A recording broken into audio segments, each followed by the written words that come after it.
রাম জয় রাধে মা। ভুল বললাম কি আমি? ভুল বললাম? যদি কোনো কারণে ভুল বলে থাকে মায়েরা, তাহলে আমাকে নিজের সন্তানগুলো তোমরা ক্ষমা করে দিও। কলিযুগের আমার এই ভুল।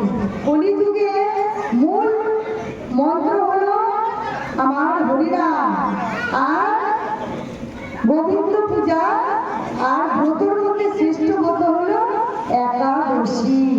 আমরা শিবরাত্রি করি, কালীরাত্রি করি, জগদ্ধাত্রী রাত্রি করি, কত রাত্রি করি, কিন্তু আমাদেরকে জানতে হবে কালীও একদিন কৃষ্ণ হয়েছিল, আর আমার কৃষ্ণ কালী হয়েছিল।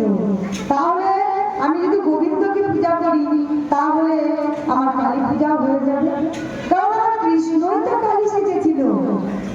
আর যারা কৃষ্ণ কালী হয়, সেই কালীর ওখানে কিন্তু বলি অর্পণ করা হয় না, সেটা হলো কৃষ্ণ কালী, তাই না?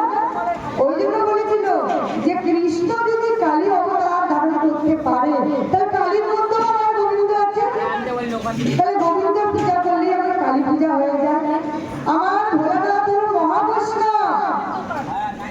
আজকে জগৎবাসীর মাঝারে ভোলানাথই তো আমার হরিনাম প্রচার করেছিল, আর ভোলানাথই আমার এই কলিযুগ হয়েছিল গদাধর। তাহলে গদাধর প্রভুরূপে আমার ভোলানাথ যদি থাকে, তাহলে পঞ্চতত্ত্বের রথে পূজা করলে আমার ভোলানাথের পূজা করা হয়ে যায়।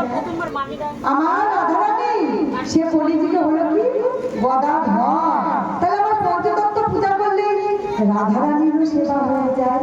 আর আমার যে নারদ সব জায়গায় অবতার করে, সে নারদ আমার হলো কি হরিনাম প্রচারের জন্য শ্রীবাস।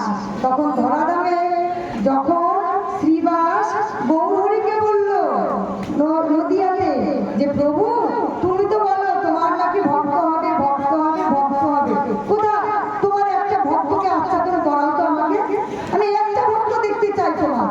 বলে কি তুমি আমার ভক্ত দেখবা? তো চলো নগরে যাবে, তখন ভিক্ষা করতে